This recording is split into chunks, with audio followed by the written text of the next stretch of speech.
Bonjour à toutes et tous. Moi, c'est donc Gaëtan. Je travaille au service 18-19, pardon. Et donc, c'est avec ce service qu'on organise ce webinaire sur le guichet bruxellois pour l'occupation temporaire. Je remercie Didier Le Doct à mes côtés que vous voyez qui animera, présentera cet atelier. Alors, cet atelier, c'est dans le cadre de la semaine thématique où et comment installer son activité à Bruxelles. Donc, on arrive en fin de semaine thématique, mais il y a encore pas mal d'ateliers disponibles en ligne, donc n'hésitez pas à vous inscrire. Il y a une majorité des ateliers qui sera, enfin digitaux en tout cas, qui a été enregistré, qui sera revisionnable sur notre chaîne YouTube dans les prochains jours. Donc voilà, vous pouvez passer le mot. Alors, peut-être un petit point technique avant d'aller plus loin. Vos micros et vos webcams sur GoToWebinar sont désactivés. Donc, chers participants, on ne sait pas vous entendre ni vous voir. Mais pour l'interaction, vous pouvez poser vos questions dans le petit onglet questions ou chat. Je ne sais plus comment il s'appelle, mais vous pouvez y écrire vos questions. Moi, je les récolterai. Si je sais y répondre, j'y répondrai directement. Et sinon, pour des questions vraiment liées à la présentation, on les posera à Didier en fin de présentation. Et n'hésitez vraiment pas parce que voilà, on veut vraiment favoriser l'interaction et vous aider dans votre projet. Alors, juste avant de passer la parole, un petit point sur le 18-19.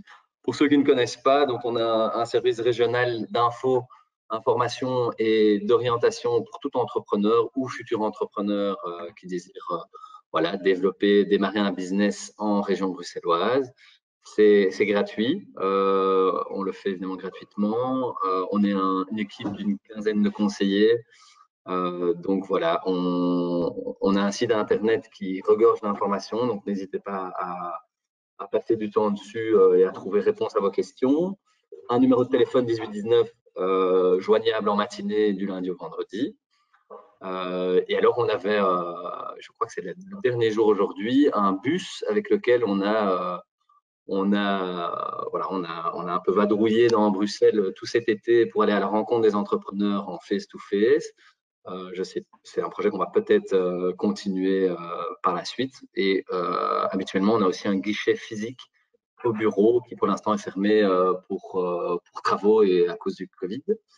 Donc voilà, différents moyens de nous rencontrer et de discuter de vos projets. Voilà, je pense que peut-être revenir sur un point technique sur GoToWebinar. Je vais demander aux participants de lever leur petite main virtuelle. Vous avez cette option dans le panel d'outils. Et comme ça, moi, ça me permet de voir que tout va bien. Si vous m'entendez bien et vous me voyez bien, voilà, je vois que Marie-Alexandre lève sa main. Parfait. Les autres, merci. N'hésitez pas. Ça me permet de voir si vous avez des problèmes audio, que vous ne m'entendez pas, n'hésitez pas à vous déconnecter et à vous reconnecter au webinaire. Normalement, ça ne devrait pas y en avoir, mais on ne sait jamais. Parfois, c'est lié à votre casque aussi, voilà, qui a des interférences ou quoi, donc n'hésitez pas à le débrancher. Mais je vois que les mains se lèvent, donc je pense que vous m'entendez bien, ça c'est parfait. Voilà, écoute, alors je vais passer la parole à Didier. Didier, par contre, je ne te vois plus sur ta webcam. Je ne sais pas si tu nous entends, Didier? Je t'entends, je t'entends. Est-ce que ça marche? J'avoue que j'ai quelques petits problèmes de communication, de connexion en tout cas, donc je ne sais pas si vous allez m'entendre parfaitement. Désolé déjà de la connexion. J'avoue que je suis pas sur Bruxelles aujourd'hui, donc voilà, je m'excuse. Mais honnêtement, là, ça marche très bien. On te revoit. Donc, écoute, s'il y a un problème, moi, j'interviendrai et on verra ce qu'on peut faire. Ok. Voilà. Mais donc, je te laisse la parole. N'hésitez vraiment pas à poser vos questions dans le chat. Et voilà, à toi, Didier. Merci à toi. Alors déjà, un grand merci à Gaëtan pour l'invitation. J'espère que je vais pouvoir vous apprendre quelques petites solutions bruxelloises. Je vais essayer de, dans un premier temps, structurer un petit peu ma présentation pour vous expliquer CityDef, le guichet et peut-être vous montrer quelques chouettes occupations temporaires. Donc en fait, c'est très varié hein, l'occupation temporaire. Donc, est-ce que vous voyez mon premier slide? J'imagine que oui. Si je peux juste avoir un retour là-dessus. Ouais, Nickel. bien. Alors, moi, ce que j'avoue, j'aime bien quand je parle avec des gens, c'est quand même une petite présentation. Donc, je vais vite me présenter en 2-3 secondes. Donc, moi, je travaille à CityDev. Donc, c'est une administration bruxelloise.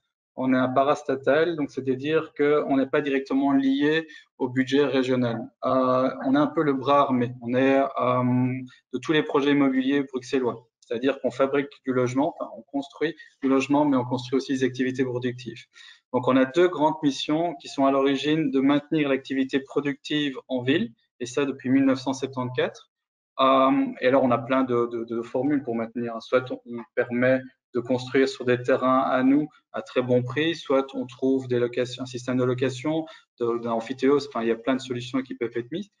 On a une deuxième mission qui est un peu plus récente, qui est de faire du logement conventionné acquisitif. Alors, c'est un peu barbare comme formulation, mais en gros, vous achetez chez nous un bâtiment, plutôt un appartement à maxi 1500 € du mètre carré, tout compris. Donc, c'est assez intéressant. Je pense qu'on est quand même relativement très en dessous du prix du marché. Il faut savoir que c'est pas du logement social, donc c'est vraiment du logement moyen. Ce sont généralement des grands logements qui sont tous passifs ou très basse énergie. Même voir maintenant les nouveaux projets qui arrivent en énergie positive, donc c'est-à-dire qu'on produit un peu plus que ce qu'on peut consommer. Donc depuis peu, CityDev, en fait, c'est un nom commercial. On est une société immobilière, donc c'était la Société de développement de l'espace régional bruxellois. Mais voilà, CityDev, depuis 2013, c'est aussi d'autres projets, une autre philosophie, et c'est essayer de cumuler nos deux missions de base, c'est-à-dire le logement et l'activité productive en ville, alors dans tout type de projet. Et donc, on a mis en place les projets mixtes, c'est-à-dire un socle d'activité économique, du logement au-dessus, ou alors dans d'autres configurations de l'activité à côté de logement, mais toujours dans un même et grand projet. Les projets varient de 1000 mètres carrés jusqu'à 14, 20 000, 50 000 mètres carrés, donc c'est très, très, très variable. Je vais essayer comme de passer un petit peu rapidement sur toutes ces questions peut-être un peu plus compliquées de droit démembré, d'amphithéose. Si ça vous intéresse, on peut tout à fait en discuter un peu après. Je vais peut-être juste vous présenter l'expansion économique, parce que je pense que c'est quand même un peu la thématique qui vous intéresse le plus. C'est-à-dire l'expansion économique, c'est le département chez nous qui met en vente ou en occupation, je vous expliquais un petit peu toutes les types de bâtiments ou les superficies qui pourraient vous intéresser. Alors, je ne sais pas si on voit le slide, mais en théorie, il y a un petit schéma en fonction du type de bâtiment qu'on pourrait proposer, en fonction aussi de l'état de développement d'une société. C'est-à-dire une société qui démarre, qui est petite start-up, on pourrait très bien la mettre dans des occupations temporaires, dans un incubateur ou dans un centre d'entreprise.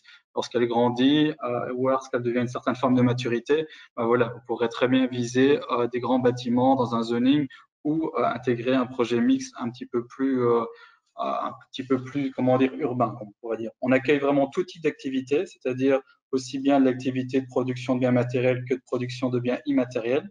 On a, comme on peut le voir en haut à gauche, l'incubateur Greenpeace, mais voilà, c'est un incubateur qui mélange pas mal d'activités différentes.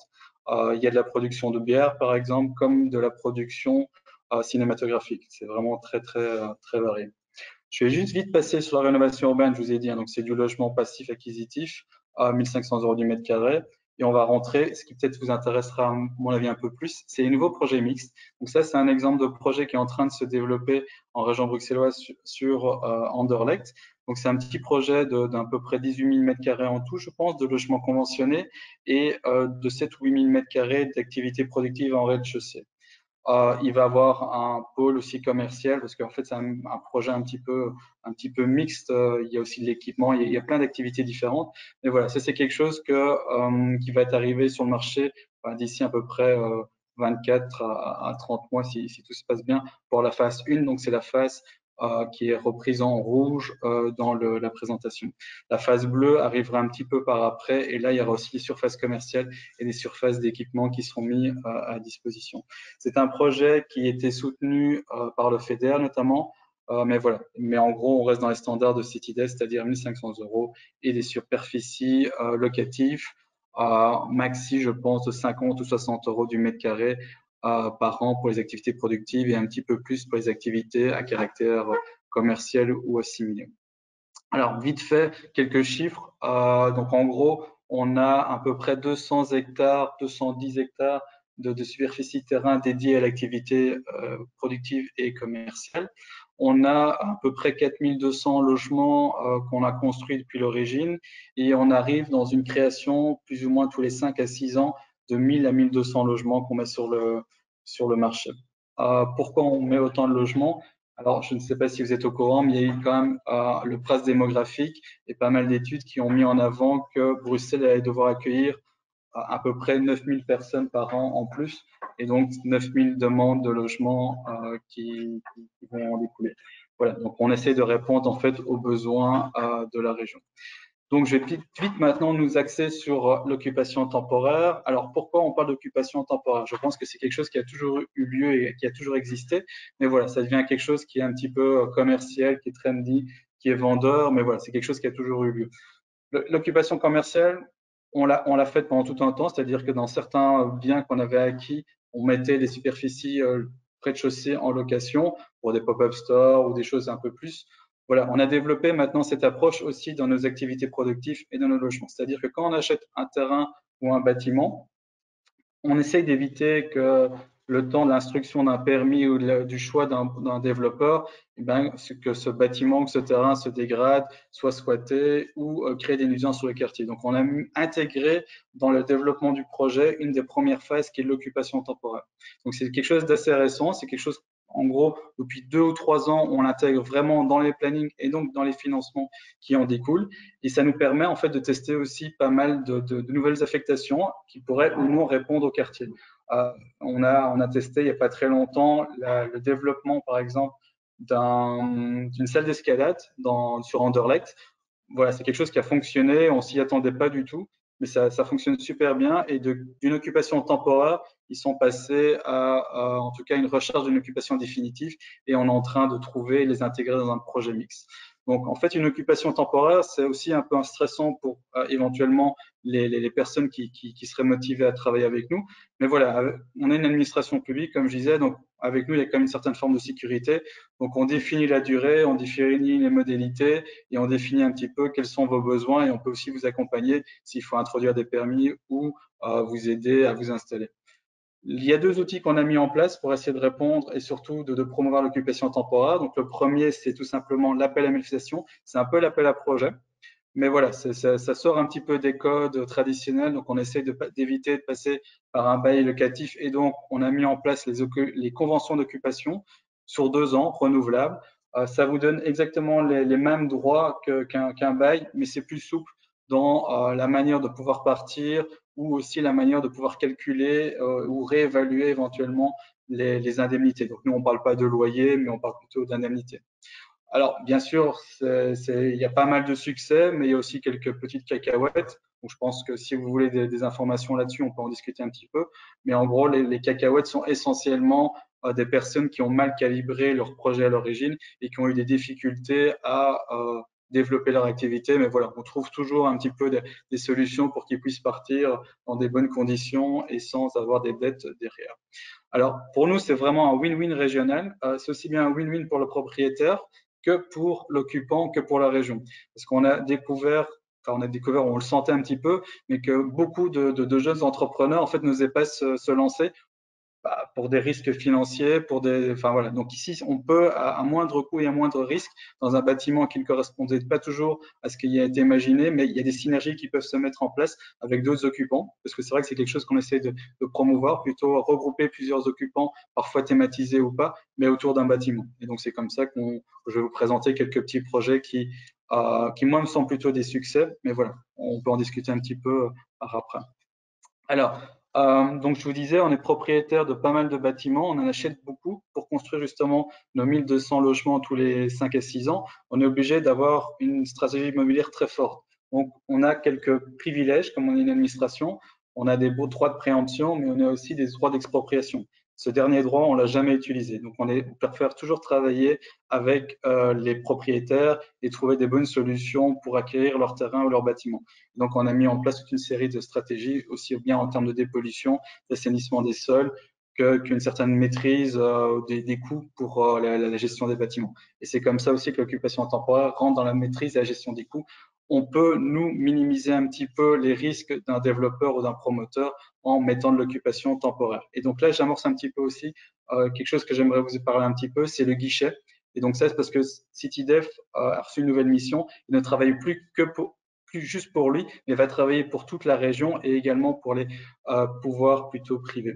Donc Bipost, en fait, c'est un bâtiment qui était occupé, comme ça le dit, par la Poste, qui, pour des raisons diverses, ont dû revendre ce bâtiment assez rapidement. On l'a racheté. Donc nous, c'est pas notre objectif, c'est pas de traiter le courrier. Donc on a essayé de trouver d'autres activités, le temps de développer nous un projet derrière. Ici, on a mis une école pendant un petit bout de temps. Une école qui est même perdurée dans le temps. Donc, c'était prévu pour 1 an, pour quelque chose d'un peu en urgence. Voilà, ça fait 2 ans et demi qu'elle est là et je pense qu'elle va encore occuper un petit peu.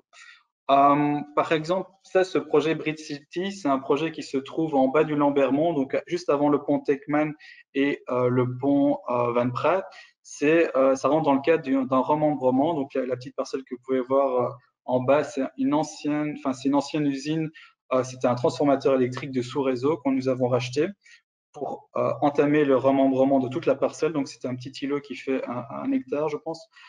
Ici, on a mis un gestionnaire en place qui coordonne et regroupe toute une série de différents acteurs. Et il y a essentiellement un Fab Lab, il y a un petit peu d'événements culturels, il y a un petit peu d'événements commerciaux. De mémoire, il y avait une chocolaterie qui s'est développée à cet endroit-là. Voilà, vous avez une mixité d'activités qui peuvent en tout cas tester leur activité et le bâtiment par la même manière. Ici, vous avez Mid-City, c'est un autre bien qu'on a acheté juste devant les abattoirs et qui correspond en fait à des surfaces commerciales. C'est une ancienne boucherie industrielle que l'on a rachetée. Et ici, il y a un petit biosouk qui s'est développé. Maintenant, on est déjà dans une deuxième phase parce qu'il y a une prolongation. Donc, ce n'est plus un biosouk qui est occupe, mais je pense que c'était un petit magasin de réparation de téléphones et d'ordinateurs et surtout des reconditionnements de mobilier et un espace de vente à l'arrière. Après, il y a différentes typologies de bâtiments dans ce projet-là. Il y a des sous-sols avec des frigos industriels, il y a des zones de stockage. Enfin, voilà, c'est un bâtiment qui est assez mixte en soi. Vous avez d'autres types d'activités qui sont assez intéressantes. En fait, c'est une parcelle qui nous restait, je pense que je vous l'ai évoqué au début, à côté de Greenbees et à côté de notre projet Tivoli. C'est une parcelle qui avait été utilisée par les personnes du chantier pour organiser leur parking et leur stockage de matériaux. Ici, on a essayé avec un petit partenaire sympathique d'activer un peu le quartier en mettant un pump track en place, vraiment à destination en fait des enfants et des jeunes adultes. Ça marche plutôt bien. Il y a pas mal d'activités qui se sont déroulées cet été autour de pump track et c'est quelque chose que on va aussi prolonger un petit peu dans l'avenir, le temps de développer notre projet de tour industriel productif à cet endroit-là. Alors, on a un autre petit projet qui est assez sympa, et lui, il est vraiment particulier. C'est plutôt déjà pour aussi amorcer un petit peu la relation qu'on peut avoir avec des privés. Donc ici, la parcelle est propriété du groupe Colruyt. Ils nous ont proposé de travailler avec eux pour créer un grand projet mixte Colruyt, logement moyen, acquisitif et surface d'activité productive et surface commerciale. Et donc ici, vu le montage assez compliqué, on est parti sur 5 et 6 ans d'inoccupation. On a décidé avec le partenaire de mettre une occupation temporaire. Au début, c'était des petites rampes comment dire, de BMX et de skate. Et maintenant, c'est devenu vraiment un acteur majeur on va dire, du secteur. C'est notamment là que les différents participants au JO ont été s'entraîner parce que les rampes correspondaient aux standards, en tout cas pour pouvoir répondre. Enfin, je ne suis pas un grand spécialiste, comme vous pouvez voir, sur le skate, mais voilà, ça répondait en tout cas aux standards et aux besoins des entraînements. Town City, par contre, est un projet très intéressant parce que c'est une ancienne ferme bruxelloise qui n'a pas trouvé de repreneur. Donc, on a proposé de la racheter et de réinvestir le lieu avec un projet mixte. Donc, dans le projet définitif, alors chaque fois, je ne montre jamais le projet définitif, je ne parle que de l'occupation temporaire. On peut vraiment en discuter un petit peu après. Mais en gros, ici, l'idée était de réamener en ville de l'agriculture urbaine et donc il y a les moutons bruxellois notamment qui occupent les sites. enfin le site avec la culture francophone et néerlandophone de la commune de Kensoren, qu'ils ont mis, enfin ils ont créé un nouveau centre culturel qui fonctionne plutôt pas bien avec un petit bar, avec des liens assez intéressants avec le quartier. Je vous invite vraiment une fois à aller jeter un coup d'œil. C'est assez étonnant de retrouver ce genre d'établissement en plein milieu urbain. Ici, c'est peut-être encore pour donner une autre capacité de les occupations temporaires, c'est le projet Barcelone. Alors, pour ceux qui connaissent bien Bruxelles, si vous regardez la petite carte en bas, c'est juste à côté de la maison communale de Forêt et à côté du commissariat de police et du CPS.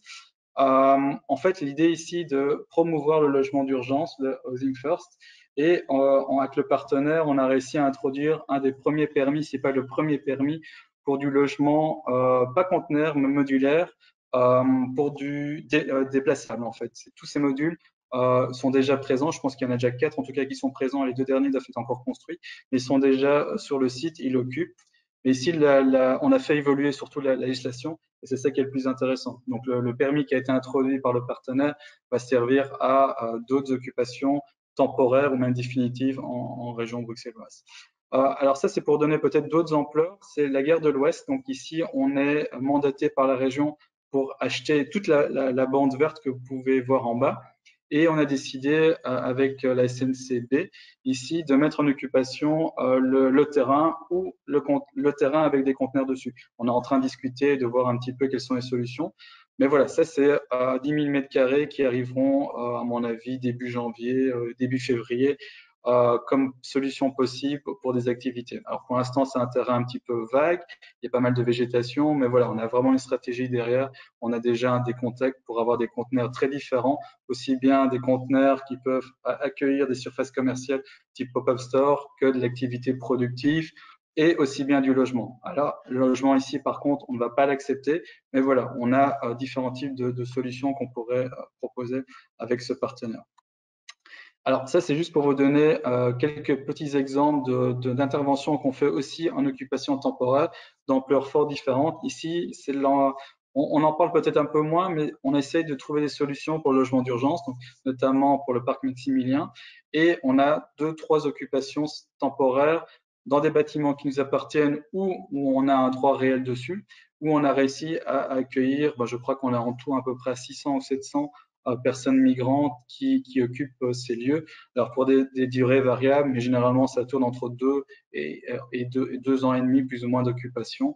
Après voilà, il y a une rotation. Je vous ai dit, on achète beaucoup de terrain, donc on trouvera toujours des solutions pour les déplacer et les accueillir un petit peu plus loin. Alors je vais juste finaliser cette présentation avec 3 nouveaux outils que la région vous propose. Alors, il y a un outil, à mon avis, qui vous intéresse, ou j'espère va vous intéresser et vous sera surtout utile, c'est que la région est en train de travailler depuis à peu près 2 ans, enfin un peu moins, mais sur les arrêtés de minime importance et de dispense de permis. Donc, j'ai essayé de mettre un petit peu 2 cases, je ne sais pas si on les voit vraiment bien à l'écran, mais en gros, c'est à mon avis des législations qui vont vous intéresser. Ça vous dispense de permis pendant 6 mois pour un bon nombre d'activités et ça vous donne aussi, surtout quand vous démarrez, des permis un peu plus légers qui peuvent être mis en œuvre. Après, vous avez certains parfois aménagements qui vont être dispensés de travaux et quand on commence une société, c'est quand même toujours compliqué à mon avis de se lancer sa société et d'aménager un lieu. Et donc voilà, ça c'est des choses qu'on peut discuter un petit peu plus après. Mais en gros, on est en dernière relecture au niveau du gouvernement et c'est quelque chose qui devrait aussi arriver très prochainement et vous allez certainement pouvoir les utiliser. Alors, le guichet, je l'ai un petit peu évoqué. Donc, fin juillet, le gouvernement a décidé de mettre en place un guichet de l'occupation temporaire.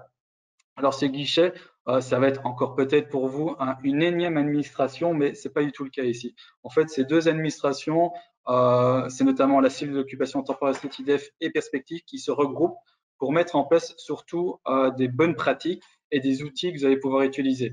Donc, si un jour vous êtes amené à utiliser ce site, vous risquez de me revoir parce que nous, on sera vraiment plutôt la partie accompagnement, subside, financement, mettre en place les outils, alors que Perspective sera plutôt dans la vision, la planification, quelles sont les bonnes activités à mettre à tel endroit. Donc, en fait, voilà, on sera forcément obligés de se rencontrer et de voir un petit peu quel est votre projet et comment on peut y répondre, pas juste au niveau de CityDev, mais au niveau de toutes les administrations bruxelloises. Donc, on va essayer de créer une espèce de base de données de tous les biens disponibles, inoccupés, qu'on pourra mettre en location ou sur d'autres modalités, mais dans toutes les administrations et dans toutes les communes. Donc ça, c'est quelque chose qui est en train de se mettre en œuvre. En théorie, vous devrez avoir un des premiers sites Internet light, à mon avis, d'ici janvier et février. Et l'outil cartographique qui va être lié devrait arriver quelques mois après, qui sera, à mon avis, l'outil le plus utilisé par les jeunes entrepreneurs. Alors bien sûr, il y a plein de chantiers qui sont en cours. On a des chantiers sur le financement. On a quand même une belle enveloppe budgétaire déjà pour 2021 qu'on va devoir liquider. On va demander une petite prolongation pour pouvoir liquider, à mon avis, jusqu'en juin 2022. Mais voilà, c'est trois appels, trois types de financement qu'on imagine pour l'instant. C'est des petits chèques de relance, donc pour les activités temporaires, ou alors des appels à projets. Donc là, ça va être avec un financement beaucoup plus important que pour les chèques. Et alors des grands projets régionaux. Donc si vous identifiez un terrain et que vous avez un projet sympathique, à ce moment-là, je pense que ce sera plutôt les grands projets régionaux qui pourront correspondre à vos projets. Alors, grands projets régionaux, c'est vraiment des projets qui dépassent les 4-5 000 mètres carrés, terrain ou bâtiment.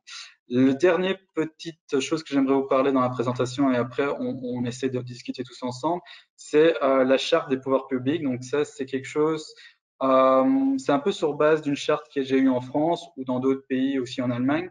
Mais voilà, c'est une charte des bonnes pratiques de l'occupation temporaire parce qu'on n'a pas envie non plus que, comme le logement, il puisse y avoir des dérives. Donc, on essaie de vous donner des outils, des conventions, de vous mettre à disposition des services, donc ici CityDev ou le guichet, et de vous accompagner aussi dans votre occupation temporaire, mais aussi bien vous accompagner si un privé veut vous proposer une convention. Donc, on sera vraiment là pour vous accompagner dans la relecture parfois de certains textes et de certaines conventions qui peuvent parfois être un peu piégeuses. Donc voilà, je propose qu'on arrête là et je vais peut-être couper à ce moment-là la présentation, l'affichage et on essaye de discuter et de voir un peu comment on peut répondre à vos questions. Voilà. Très merci, merci beaucoup Didier. C'était très intéressant. Écoute, pour l'instant, il n'y a pas vraiment de questions. Donc, à nouveau, je le répète, utilisez le chat et posez vos questions. Écoute, moi, j'ai peut-être déjà des questions. Donc, à l'heure d'aujourd'hui, là maintenant, un indépendant qui cherche un site d'occupation temporaire, comment est-ce qu'il peut faire avant que le guichet soit public? Alors ça, c'est vraiment un problème qu'on a identifié. Donc en fait, ma cellule existe à peu près depuis 2 ans, 3 ans. Et je crois qu'on n'a pas assez communiqué. Donc le service existe déjà. Donc vous pouvez vraiment me téléphoner, m'envoyer un mail. Généralement, c'est ce qui est le plus rapide. On a une petite équipe de 3-4 personnes maintenant qui s'occupent à organiser un rendez-vous via Teams ou via d'autres outils numériques. Et on analyse avec vous le projet. On essaye de faire un survol de tous les biens qui sont disponibles, donc dans une seule réunion. Et généralement, au bout de la réunion qui dure 1 heure et demie, on arrive à trouver 1 ou 2, voire 3 biens qui correspondent généralement au projet. Et à ce moment-là, on organise une visite. Et puis, si ça vous intéresse, on passe une convention. Peut-être à titre d'exemple, donc depuis janvier, on a répondu à je crois, à 180 demandes et je pense qu'on a trouvé à peu près une trentaine de solutions d'occupation. Alors, essentiellement sur des biens de CityDev, ce qui est facile parce que c'est là où j'ai accès le plus au patrimoine, mais aussi avec des partenaires où on a déjà des petites relations contractuelles, donc essentiellement avec la régie régionale et quelques communes, tout simplement. Ok, super. Donc, super. Et donc, peut-être que je peux envoyer tes coordonnées ou les coordonnées de l'équipe. Et je vais peut-être le rajouter dans le PowerPoint si tu veux, comme ça je mets les coordonnées de CityDev et de Perspective, et comme ça vous pouvez directement nous envoyer un petit mail. Et je te dis généralement dans les 2 semaines, en gros, il y a un contact qui est fait. Génial. Ok, bah oui, ça, ça, on vous enverra la présentation que vous avez vue et comme ça, vous avez les coordonnées. Vous pouvez les contacter l'équipe. Mais ok, super, super intéressant. Et Bon, je vois toujours pas de questions. Par rapport à les financements, les trois pistes de Ouais. financement que tu as évoquées, excuse-moi, j'ai peut-être zappé. C'est un projet ou c'est déjà en cours? Et si c'est déjà en cours, comment être au courant un petit peu si c'est un projet, comment être au courant de quand ça va arriver? Alors ça, c'est la meilleure question, j'avoue, parce que c'est souvent le problème, c'est le financement. Donc l'argent, donc je vais peut-être expliquer de manière un peu globale, mais l'argent est déjà réservé au niveau du gouvernement. Mais comme c'est la décision n'est arrivée que mi-juillet, il y a toute une organisation de liquidation à mettre en place. Pour faire une liquidation, on doit justifier avec des outils. Donc les outils, on les a imaginés, on est en train de les peaufiner et on doit faire cette demande alors au cabinet pour qu'ils puissent nous liquider, nous transférer l'argent. Pour l'instant, comme il n'y a pas de site internet, ça n'arrivera qu'en janvier et que nous, on est obligé de dépenser cet argent. Donc, je pense ce qu'on va faire, c'est que sur le site internet de CityDev et sur le site internet Perspective, qui va être relayé par le BMA et tous nos partenaires, on va dire, bah voilà, il y a des appels à projets qui vont être lancés, il y a un appel régional qui va être lancé et où il y a des chèques de relance qui vont être lancés très prochainement.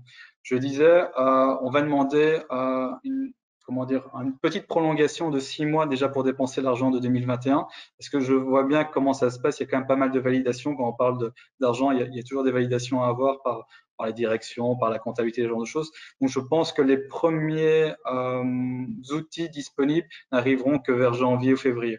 Donc déjà, ben voilà, ça il faut être honnête. Je pense que l'enveloppe est intéressante et on essaye surtout avec ces trois outils de répondre à la diversité des besoins. Donc je prends deux trois exemples parce que c'est quelque chose on remarque assez souvent c'est dans une convention d'occupation, comme je disais, c'est comme un bail, il y a souvent une garantie. Une garantie, quand on est jeune entrepreneur, parfois c'est 7, 10, 15 000 euros, c'est peut-être un peu compliqué. Donc là, le guichet pourrait peut-être être une des solutions pour assurer le paiement de la garantie ou la mise aux normes de certaines infrastructures. On a un chocolatier, l'AFSCA doit passer, ce genre de choses, et souvent des petits aménagements. Ben voilà, vous pourriez demander un chèque relance ou un appel à projet pour aménager. Ben voilà, l'idée c'est vraiment de favoriser, de stimuler au plus l'occupation temporaire, mais surtout d'initier l'occupation temporaire. Et donc, on vous attend. Parfait. OK. Et j'ajouterais que nous, on relaiera aussi sur notre site le 18-19 les C'est informations très gentil. qu'on reçoit de CityDev ou du guichet, etc. Donc, ça aussi, on a une newsletter avec énormément d'abonnés, un site qui tourne bien aussi. Donc, voilà, c'est dans notre On intérêt, enfin, profitera c'est dans alors. l'intérêt de tout le monde. Donc, voilà. Et alors, tu parlais de convention, c'est-à-dire que concrètement, ça se passe comment? La personne qui a un projet, c'est une convention qui signe, c'est pas un bail, c'est Ouais. Alors, donc, nous, on est dans l'occupation temporaire. Le secteur est vraiment en demande de plutôt utiliser des conventions d'occupation qu'un bail, qui est parfois assez contraignant, surtout pour sortir, ce genre de choses. Donc, nous, ce qu'on propose, et c'est l'outil qu'on va publier essentiellement, c'est une convention. Honnêtement, c'est comme un bail, hein. Sauf qu'on n'utilise pas le même vocabulaire et essentiellement, on parle d'indemnité. Mais ça nous permet aussi de cibler certaines petites subtilités en fonction de certaines petites activités. Alors ici, je ne vais peut-être pas rentrer dans le détail, mais on a déjà eu, par exemple, certaines occupations qui n'avaient pas encore de permis d'urbanisme ou ce genre de choses. Donc ici, on demandait d'avoir toute une série de mesures comme le CMU, mais qui puissent déjà lancer son activité. Alors que généralement, dans un bail, même si c'est pas réellement mentionné, il faut quand même qu'il soit en accord avec la législation en vigueur. Et donc, tu vois, c'est toujours des petites choses comme ça qu'on essaye via la convention, d'être un peu plus souple.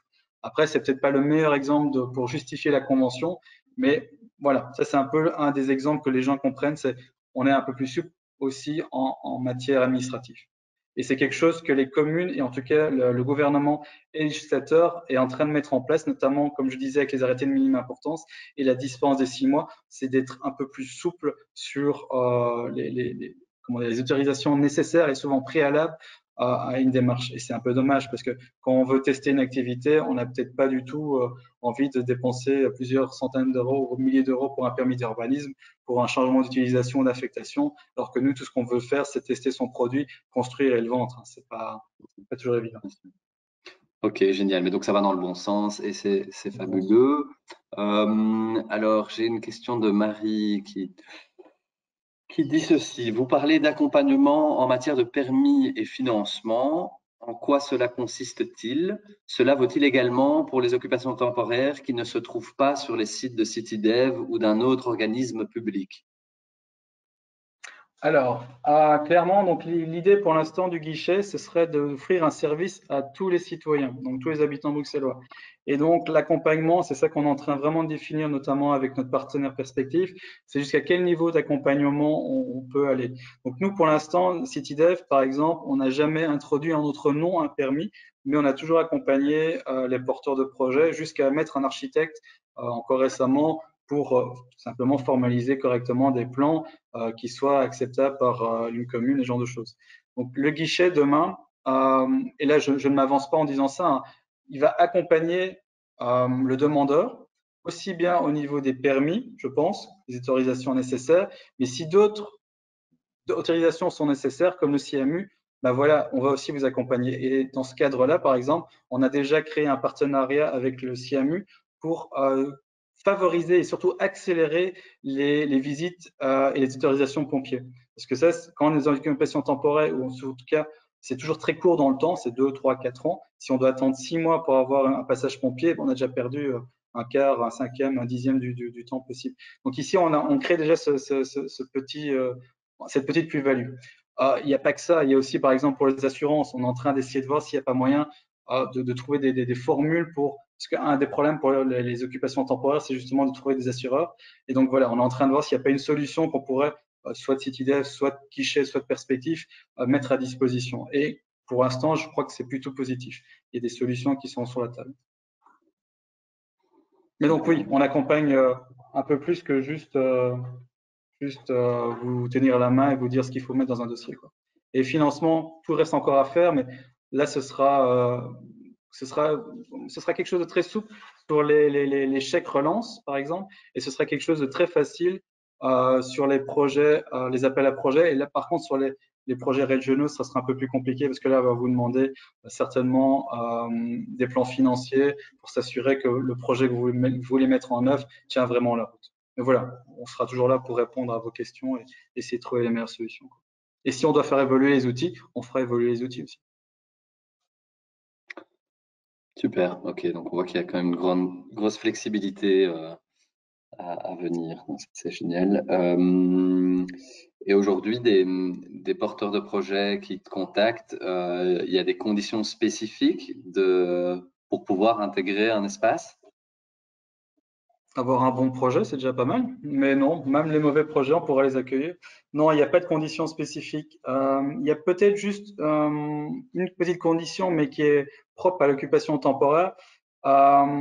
C'est que c'est temporaire. Donc, même s'il y a un success story, on ne va pas arrêter un projet pour l'occupation ou l'occupant. C'est-à-dire qu'on a toujours une durée maximum d'occupation. Donc, au bout, par exemple, d'un an, 2 ans, 3 ans, c'est assez variable, l'occupation s'arrête et on entame le chantier ou les travaux nécessaires en tout cas. Ouais, ok. Bah, en soi, les Mais rien plans. n'empêche par contre, Non, je t'écoute. je t'en prie. J'ai dit rien en soi par contre, si on a vraiment un success story, de modifier le projet définitif et de l'intégrer à ce moment-là. Mais de le changer ou en tout cas de l'arrêter, non, ça c'est clair, on ne le fera jamais. Mhm. Ouais, bah voilà, c'est ce que j'allais dire. Et voilà, ça peut devenir définitif. Et puis, les gens savent dans quoi ils s'engagent en démarrant une occupation temporaire. Je veux dire, voilà, c'est temporaire. Ok.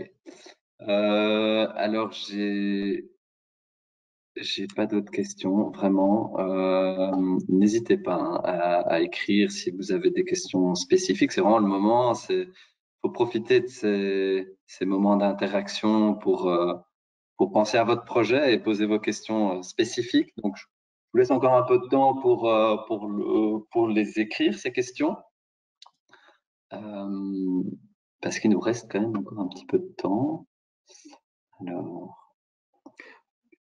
Moi, si je peux me permettre, je vous invite vraiment à poser toutes les questions maintenant. Vous avez quand même, enfin voilà, si je ne sais pas répondre, je peux toujours vous mettre en contact avec soit mes architectes ou soit les gestionnaires de sites chez nous. Mais voilà, n'hésitez pas. Je crois que j'ai eu quelqu'un au début de cette semaine qui m'a parlé justement de cette semaine, qu'elle assiste à pas mal de webinaire.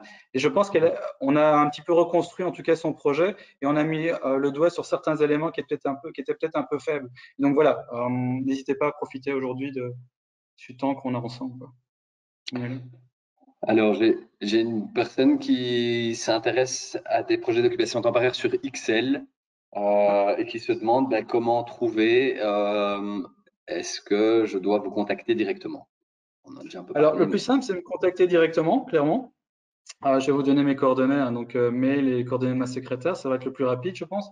Après, sur Excel, il y a une super dynamique qui est en train de se mettre en place depuis déjà un petit bout de temps, et aussi bien, et surtout une dynamique aussi dans les, comment dire, dans les taxes. C'est-à-dire que la commune a édicté il n'y a pas très longtemps une législation sur la revitalisation des rez-de-chaussée et la diminution de taxes pour les propriétaires. Et donc, je pense que ça a encore été très peu activé sur la commune, alors que c'est hyper intéressant. Donc, n'hésitez pas, peut-être quand vous voyez un rez-de-chaussée commercial ou productif, de voir le propriétaire et de lui dire d'aller une fois jeter un petit coup d'œil sur législation communale, parce qu'il risque d'avoir quelques petites exonérations possibles pour son bien. Et donc, à mon avis, de vous accueillir sur le rez-de-chaussée ou un peu plus que le rez-de-chaussée. Bon à savoir, évidemment. Et c'est une législation qui, à mon avis, en tout cas, nous, avec le guichet, on va essayer de diffuser cette bonne intention sur toutes les autres communes et voir si la région ne peut pas intervenir de manière un peu différente, mais la logique était plutôt sympathique. Tiens, j'ai une question qui me passe par la tête. Est-ce que vous organisez des visites, par exemple, de gens qui seraient intéressés de voir en vrai J'ai ce pas très bien réseau? entendu, j'ai eu quelques petits problèmes de connexion. Donc tu Est-ce que, parlais de visite? ouais, des visites physiques de sites.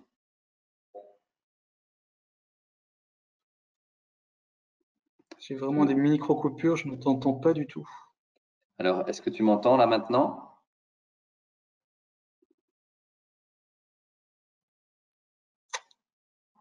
Attends. Alors, je vais.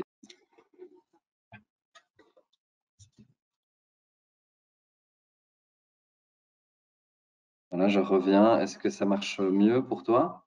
Pour moi, c'est Non? parfait là. Ouais, là c'est Ok. parfait. Je sais pas ce que ça fait, mais Pas grand-chose, mais j'espère que tout le monde m'entend. Non, ma question, c'était de savoir, est-ce que vous faites des visites? Oui, effectivement, des visites, genre des gens intéressés qui veulent voir en live à quoi ressemble un site d'occupation temporaire. Alors, on ne fait pas des visites touristiques, ça c'est clair. Mais c'est une très bonne idée, j'avoue que je n'y avais pas encore vraiment pensé. Ce qu'on fait, c'est qu'on a un site internet qui répertorie quand même pas mal nos occupations temporaires. Et surtout, on a différents types de gestion chez nous en interne. Quand le bâtiment fait plus de 2000 mètres carrés, en fait, on met en place un gestionnaire de site pour nous.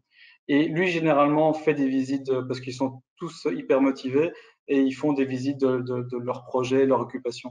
Je pense même que vous avez un collaborateur du 18-19 qui a une occupation chez nous. Je crois que j'ai même présenté Mid City, donc en face des abattoirs. Et je sais que lui essaie de promouvoir en tout cas le modèle d'occupation temporaire.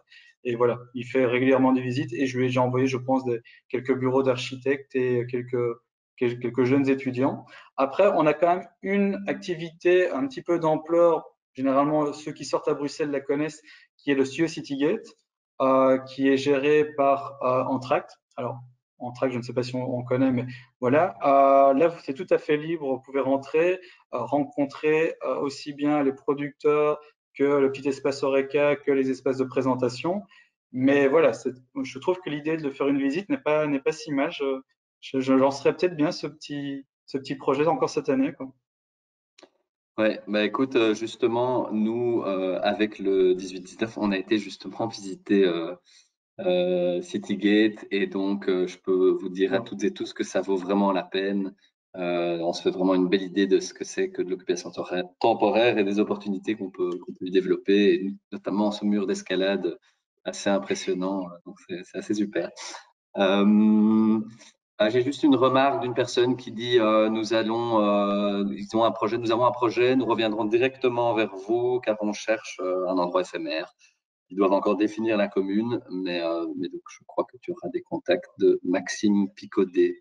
Voilà. N'hésitons pas. Et Super. peut-être juste un conseil, hein, ce que je demande généralement, en tout cas ce que j'essaie de faire passer comme message, c'est donnez-moi l'idéal, vos rêves. Franchement, n'hésitez pas, lâchez-vous. Si vous me dites, moi j'ai une perspective d'avenir, j'y crois, j'ai besoin de 10 000 mètres carrés, bah, dites-le moi tout de suite. Parce que ça permet de réorienter parfois aussi sur certains types d'activités où on sait qu'on va pouvoir vous donner peut-être plus d'espace et que ça va être un peu plus long. Clairement, je vous dirais d'office, c'est 2 ans de convention max. Et je vous laisserai vous sous-entendre le vrai planning que nous, on a derrière. Mais la convention d'occupation nous impose de travailler que sur 2 ans. Renouvelable, vous inquiétez pas, mais voilà. Donc, donnez-moi toujours l'idéal et puis on réduit au fur et à mesure. Et je vous explique pourquoi à ce moment-là on réduit et quels sont les champs d'application possibles. Super, bah, c'est assez rare qu'on permette aux gens de rêver, donc faut vraiment pas hésiter à voir grand. Je, je vais peut-être vous donner deux exemples où en tout cas les personnes ont rêvé. Bah, la salle d'escalade, tu en as parlé. Clairement, ils ont tellement bien rêvé qu'ils ont réussi à avoir des subsides, aussi bien de la région flamande que de la région bruxelloise, et ils vont être intégrés dans le projet définitif. Le deuxième, c'est une petite fabrication artisanale de chocolat qui a cartonné et qui maintenant fait de l'export à l'international. Et alors peut-être un troisième, parce que là c'est vraiment de la production. Alors en tout cas c'est de l'assemblage bruxellois. Tout n'est pas produit à Bruxelles, mais c'est une marque de vélo assez connue bruxelloise qui a commencé dans un tout petit atelier, qui s'est développé, qui a trouvé une magnifique installation, je pense, sur l'avenue Louis, et qui est revenu avec une deuxième, trois autres idées chez CityDef, enfin chez CityDef, en tout cas dans des bâtiments qui sont gérés. Et voilà, je veux dire, on est là pour vous. C'est un peu bizarre ce que je vais dire. On n'est pas là pour gagner de l'argent, par exemple. CityDev, voilà, on est subsidié en partie. On est obligé de gagner une partie de notre argent, mais voilà, on a un fonds de roulement, ça marche. Donc, on est vraiment là pour vous accompagner et initier vos projets et à tous les stades. Donc, aussi bien au début. Donc, ici, on est plutôt dans le stade du début. Mais quand vous avez des grands projets où vous avez besoin peut-être de 10 ou 20 000 mètres carrés, on peut aussi vous trouver des solutions. Voilà. J'ai par exemple un bâtiment qui traîne du côté de Ever, qui fait plusieurs milliers de mètres carrés et qui ne demande qu'à être occupé par une super activité. Donc, lâchez-vous, quoi. En face du décathlon, très sympathique, faites-vous plaisir. Je crois que je vois. Le message est lancé en tout cas. Et bah, écoutez, moi, voilà, on n'a plus d'autres questions, donc je pense qu'on va conclure. Mais donc moi, enfin, on vous enverra un mail avec la présentation, les coordonnées. Et donc voilà, à nouveau, n'hésitez pas à prendre contact avec Didier et son équipe et à rêver de vos projets. Voilà, mais merci beaucoup Didier. Je ne sais pas si tu veux encore ajouter quelque chose. J'attends vos appels et vos emails hein, qu'on essaie de trouver, de dynamiser. Il faut maintenir une activité en ville, hein, c'est important. Donc, n'hésitez pas à faire appel aux bonnes personnes. Je pense qu'avec le 19, vous avez déjà une très belle porte d'entrée. Profitez de tout ce que la région offre. N'hésitez pas. Tout à fait. Eh ben, ce sera le mot de la fin. Merci beaucoup. Je vais voilà, clôturer ici alors ce petit webinaire. Encore merci Didier et à vos projets maintenant, tout le monde. Au revoir. Au revoir.